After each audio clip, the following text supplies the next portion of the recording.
friends, I'm Courtney and welcome to my channel. If you haven't already watched it, I suggest watching my Traveling Bookworm book tag where I give a bunch of prompts that are traveling related and pick books that I think would fit that perfectly. So feel free to check that out. Also, check out my social media channels over on Bookstagram and Twitter where I post a lot more bookish content on a daily basis, more so than my YouTube channel, which is just weekly.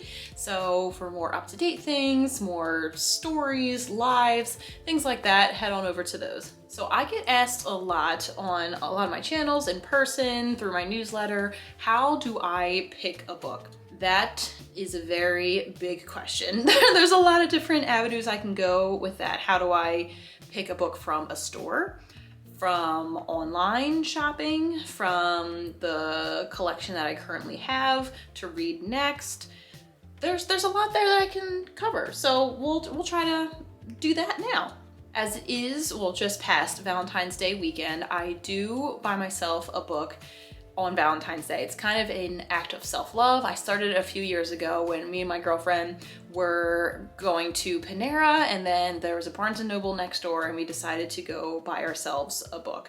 And I've just done it ever since, and it was so much fun to just treat myself. And book buying, not that I don't do it that often. Like, clearly I'm on a book buying ban, so I do it a little bit too often, but this just has me narrow my focus down to something just to celebrate a special occasion. I've done a few fun book buying experiences for like when I get a new job or when I've earned something that I'm really, really proud of. So it's kind of a successful kind of way to celebrate by adding more fun or more books into my life. Last year I bought S by J.J. Abrams and Doug Dorst, and this was something that was recommended to me in my literary marketplace course as a way to make reading a more tactile or like multimedia kind of sense. So this book is a book within a book, and like I still haven't opened it, which what does that say about my book buying ban that it is needed? But it has a bunch of like notes and like things in the margins, because the story of itself, the ship of Theseus, is the story, but the bigger story is these two, I think they're classmates or grad students, are writing like notes to each other and like annotating the book and passing it back and forth. So there's like different maps and notes and, like I said, things in the margin and like slips of paper throughout the book. So I thought that was so cool, and definitely one I wanted to treat myself with. So that's kind of my aim when going to find a book on special occasions, something that's different that maybe I wouldn't have thought of usually, or it's not like a continuation of a series that I really want. It's something unique. But for my normal days of book shopping, I kind of go at it two different ways. One is having a list, which is pretty rare that I would have a list of these are the books that I want. And I think I've talked about this on my channel before, where kind of when I go shopping in general, I hate having a list, except for grocery shopping. That's different. Like there's things that I need to eat. But when I just go out places, if I have to stick to a list, I get very frustrated when I can't find it, the right size, the right style, color, whatever. And I don't know, it's just very frustrating to me. And that's kind of how I feel sometimes when book shopping. If I have like I need to get these books because I set my heart out on it, I have these expectations, and then if they're not there, I get kind of sad and like disgruntled and like, whoa, why am I here in the first place? Which is, I know, super dramatic. I probably will buy something, but in the moment I'm like, oh man, like I really wanted this book and I want to support this store. So sometimes I do that route of having a list, but for the most part, I go in blind. I just see what is on the shelves, what is catching my interest. I do judge a book by its cover. I'm so sorry. But I think that's part of the experience too, of being invited into the story. Like that's your first impression of the book, is understanding how it's being presented to you and like what about the cover art, about the title, about maybe the blurb on the back is inviting you in to get a sense of the story. So I kind of think of it like a teaser trailer for a movie. So, which can go either way as well. Sometimes the trailers out there, they only show the best parts of the movie, and then by the time you get to the movie, you've kind of seen it already through the trailer scenes. Of course, there's other elements there that you are missing, but they do that on purpose. So, but other times it's like they leave it so ambiguous that you want to see like, what is this all about? So those are my favorite kinds of books, is that it's kind of like an abstract depiction on the front of the cover, or the blurb is is vague and it hits on different categories and themes and genres that I like, or it kind of references books that I've read in the past. And I know I've mentioned this in my channel previously, how it's hard to do that comparison of like, oh, this is like another Hunger Games, or this is another Me Before You. So I think that can help and hurt a book when I'm looking at it. It can be a, oh, I enjoyed that experience, I want to read something like that, or it's a, oh, like I thought that was so original, I don't know if I want to read something that's trying to be just like it. So I don't know, I know there's art and craft in writing and using books as inspiration. I like to use the phrase recycle ideas and make them your own. And that's a lot with like the new retellings out there of different stories, of different classics, that I like too, of like something being made contemporary or futuristic based off a storyline. So anyway, just shows to say that the cover, it does tell a story of its own before you actually open the book, and that's really important to me as I'm perusing the shelves. Also, if you've been to a store lately or just know how stores are set up, there are so many titles to look through, which is great. I can spend hours at stores. I spent 2 hours, maybe 3 hours at the Book Loft in Columbus, Ohio. It has 32 rooms and they're all based on different genres. Amazing. So I need to kind of balance, am I looking at every title or am I just skimming or scanning to figure out what I want to read? So it kind of depends on the mood and how much time I have. So in stores that may not be that big, or they're a little bit pared down with what their genres and their setup looks like, I do tend to scan the titles across the whole shelf. And from there, I can't, well, I could, but I don't pick out or pull out every single book to look at the cover. I look at the spine. I look to see if I've recognized that author before, or if the title is intriguing to me, or I'm like, oh wait, I think I've heard of this book before. That's the thing too. I don't necessarily go for the bestsellers or the ones that are in the big lists. Like, yes, I'll look at those, but that's not my normal, like, I have to get this book because everybody's reading this book. Once in a while it's like that because I relate to that story based off what people are telling me, but I try not to be a bandwagon person. Not that there's anything wrong with that.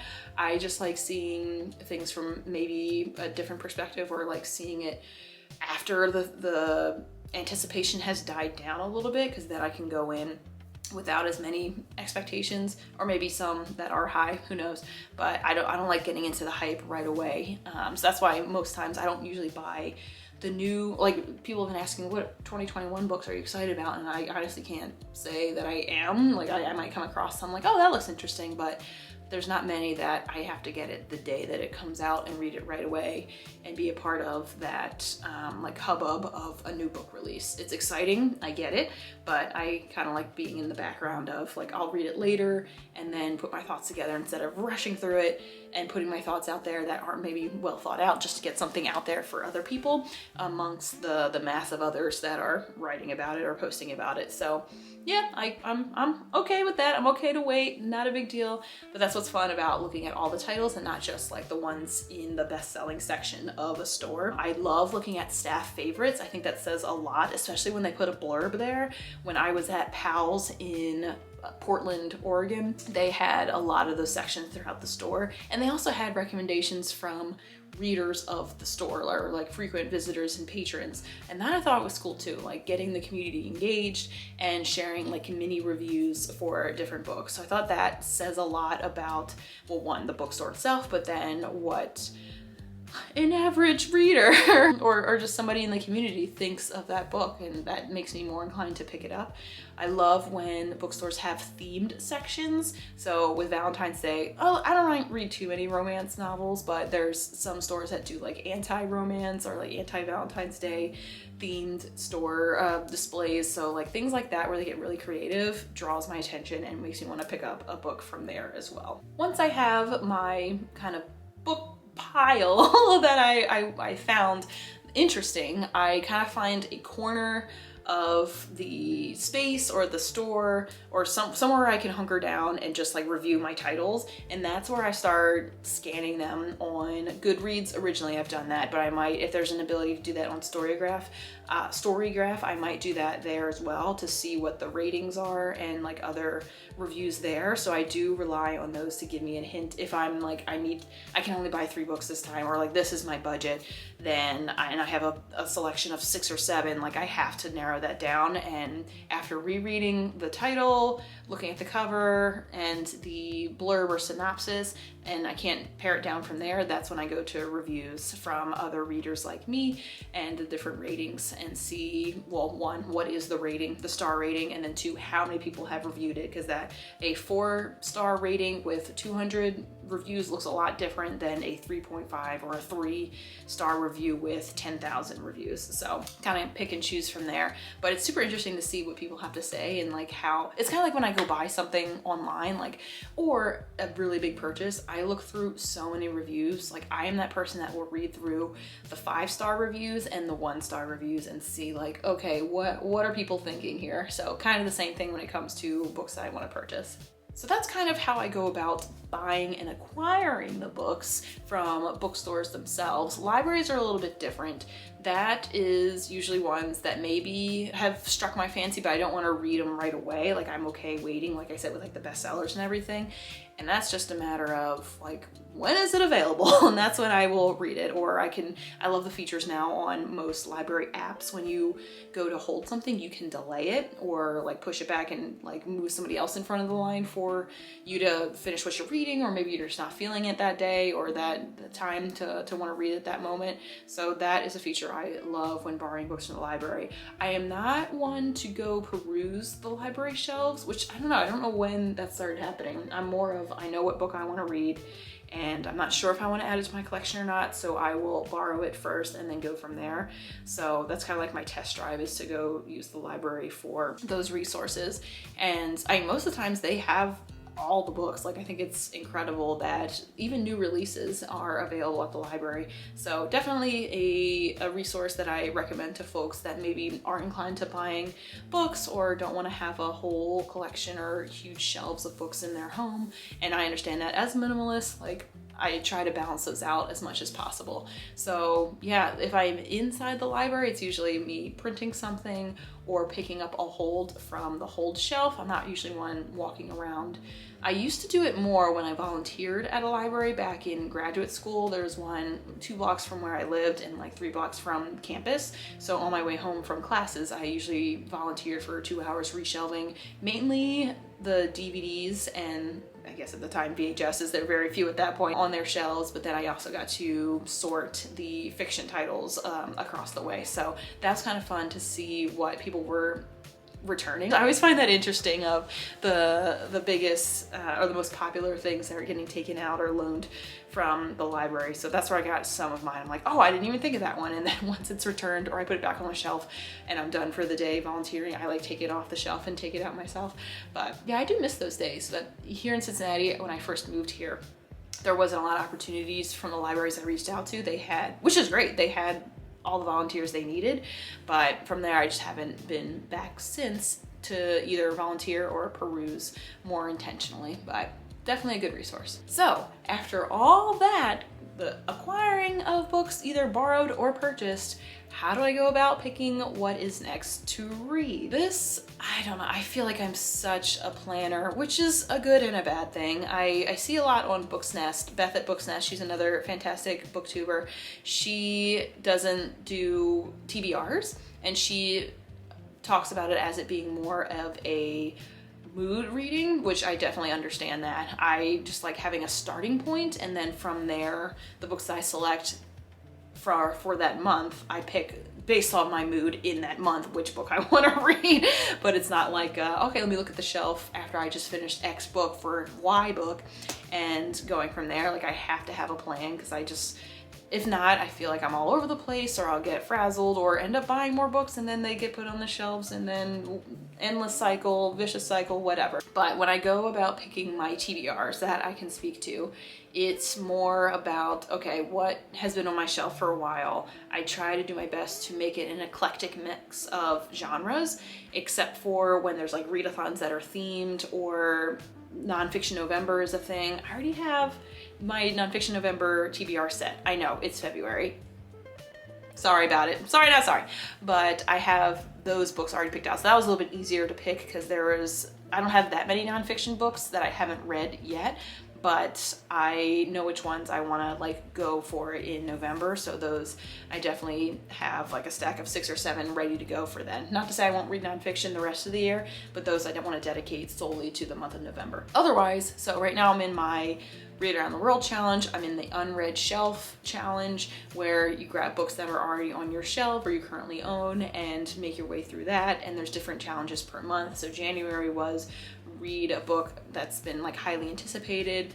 I think February is read a book that you were gifted. So those kind of things help guide my TBR selection and like helps narrow it down a little bit more. So like I said, yes, picking different genres for that month, picking different authors that I haven't read, and just really being intentional of what stories have a lot of value and meaning based off what I can see from the synopsis, and like I said, the reviews, what have already been on my shelves for a while. And again, like the mood goes in there a little bit of like, okay, I want to read more springy or like outdoorsy books for the season of spring. I want to read more comfy, cozy books for fall and winter. So those definitely make an impact, but I'm not against reading a Christmas book in July. Like, it's just a matter of what grabs my attention and what's kind of unique and different and kind of out of the ordinary too. So those kind of thoughts go into it. And then I usually select 5 or 6 print books as my TBR, knowing pretty much that I'll read maybe 4. I usually can't read the whole stack that I pick, and sometimes it bleeds over to the next month. Other times it's like, nope, I have a fresh pick. If there's a reason maybe that I didn't pick that book to read this month, or it wasn't picked, or I didn't get to it, so I need to maybe put that away for a little bit and bring that out another time instead of forcing myself to read it in another month just to finish that pile. So yeah, that's how that works. And then I also pick a couple audiobooks. So these are more so the ones that are bigger names, like I was saying, like the library borrowing. So these are ones I get through the Libby app through my library. So those are more popular books that I tend to read that maybe, like I was mentioning before, I might not purchase. There's very few audiobooks that I've read that I want to get the physical copy of. Like Ready Player One was an example of one that I love the narration and the storyline itself. So when I came across a copy of it, a print copy, I bought it. But usually it's just a one-time through, that's fine. Those range for audiobooks for the genres. There was a time I listened to like a true crime one, like I'll Be Gone in the Dark. That was freaking scary. So I don't do too many of those. I don't do too many like self-help kind of audiobooks. I think that's a little bit different. I can do some memoirs. So Rachel Hollis's books I've read on audiobook. So those I've enjoyed, because sometimes it's cool to hear their voices. The authors read the books that they wrote. It's kind of cool to hear that. But mostly I do young adult, because they're usually like quicker, escapist. When I'm like going just to the grocery store, it's not a lot of in-depth thinking, because sometimes, I don't know if you've ever had this feeling, but when I'm driving, which sounds so dangerous, like you get so into the story or so into whatever it is you're thinking about that you're like, how did I get here? How did I get to this? Did I pass that stop sign already? Or did I pass that store on my left? And there's times I get like that. I'm like, what the heck? So I can't have anything too deep or like comprehensive, like a Les Mis or Anna Karenina. I don't think I can listen to that, because I'll be paying attention so much to the story that I'd be nervous that I'd be missing my exit, or not driving the way I should be driving. So I do lighter other kinds of books, maybe mystery, thrillery kind of books on audiobook. But those are a little bit easier to pick, because it's basically what's available on Libby and what comes up in my queue at the time. But yeah, once the TBR is set for the month, I have an idea of the order of them, but it kind of changes. So for example, this month I was reading Beartown by Fredrik Backman. So this is where I'm currently at. Not too far, what is that, page 71. And I started this on February 1st. You're watching this on February 15th or later, so that not a lot has been read there, but I put it down because it was getting a little bit too deep and I was reading it before bed and I wanted something a little bit more snappier, quicker paced and everything like that. So I picked up instead I Miss You When I Blink by Mary Laura Philpott. So this is a book of essays. Never read a book of essays before, but the way that she writes is phenomenal. I love her style. I guess I didn't really know what to expect when it comes to a book of essays. When you hear the word essay, I think of like school, which is fine. I love school, but essay writing was not my favorite thing. So, but this is incredible. And I needed this kind of like inspirational, down and dirty, real world kind of stuff because I don't know, I've just been struggling with like purpose and like meaning with a lot of stuff that I do. And this is just like a kick in the butt in the right direction. And I needed that for sure. So it's those kind of moments with my TBR, like both of these were in my, or still are in my February to be read pile, but it's a matter of like, what do I need in this moment based off this stack? There's very few times where I will not read anything in the stack. I don't even, well, maybe if something comes from the library, but that's pretty much it. Other times it's usually what's in the stack because I like committing, I like doing what I said I was going to do and going from there. But yeah, that's just an example of how the mood affects what's the stack that's already been set. I will say I don't do too much online book shopping. That, I don't know, there's something about, I feel like you all can agree with this, even though it's hard now with it being the lockdown and quarantine, there's something about being in the store and perusing that way that just makes a huge difference. I can still peruse online. There's very few times where I go online and pick the exact book that I wanted. There's still some browsing going on. It's just a little bit different. There's a lot of judging a book by its cover because it really can't get away from that when it's online. But yeah, not a lot of online shopping that I do unless it's like a gift for somebody else, like a book exchange or something like that. Or during lockdown, like I said, it was a order online and pick up at the store or have it delivered kind of thing. And from that, it was very similar to browsing and seeing what was being talked about online and different reviews that I've seen for different books, what's on the main page of that bookstore's website, and kind of going from there. So that's how I go about picking a book, from when I see it in a store, on the library, when it's on my shelf, and then collecting the TBR pile for that month or the upcoming months and going from there. So it might look very similar to other people. I don't know. like I mentioned, Booksnest is very much a mood reader, and other folks, maybe they have like a small stack and they want to get through that, but they mainly get books from the library and that's it. So there's many infinite different ways to go about picking a book. That's just my structured style of doing it, with a little bit of flexibility when it comes to maybe I'm not in the mood. And like I'm not afraid to be like, I need to hit pause on this book. Even with audiobooks, like that happens too, where I'm just not feeling it and I go to something else that might be available already, or just wait and listen to a podcast until another book comes into my queue. So, but I try to do my best to stick with books I currently own and then kind of pare those down, because it's not getting out of control completely, but I know I can feel just looking at my shelves right now. There's some on there that have been on there for years, and does that mean I don't want to read them ever, or I'm just waiting for the right time for it, or do I need to be like, okay, this is the month it's going to happen, and go that way? I will say I've been trying to read Midnight Sun by Stephenie Meyer and Written in My Own Heart's Blood by Diana Gabaldon for months. Like, even, well, I guess the Diana Gabaldon one, I'm a third, almost halfway done that book, and I started that in November. And I just had to put it down because it just wasn't the right time. So I'll revisit that when it is time. And then Midnight Sun, when did that come out? Like July? And that's the example I was saying before. Like I got it immediately, but then felt too much pressure to like read it immediately and provide my thoughts that I just kind of like backed down and was like, nope, I'll read it another time. Well, another time turns into months, maybe years later. And I think that's the same with a lot of the books on my shelf. So we can see the dilemma there. But anyway, I'd love to hear from you all of how you go about picking your next read or picking a book up from the store, online shopping, all that kind of stuff. Please leave a comment down below with your thoughts on how you pick a book. I hope you enjoyed this video. If you did, please give it a thumbs up. Feel free to hit subscribe or the notification bell above to know when I come out with videos in the future. So I usually release videos Monday mornings around 8 a.m. Eastern time-ish. Kind of varies. Sometimes it's like 7:45, sometimes it's 8:15, but usually Monday mornings. What a great way to start the week. Hopefully it's a good way to start your week as you watch this video, or if it's another time in the week, hope that's going well as well. But yeah, if you would like to support me further, I have my Amazon and Ko-fi listed below. If you want to support me those kind of ways, feel free to do that.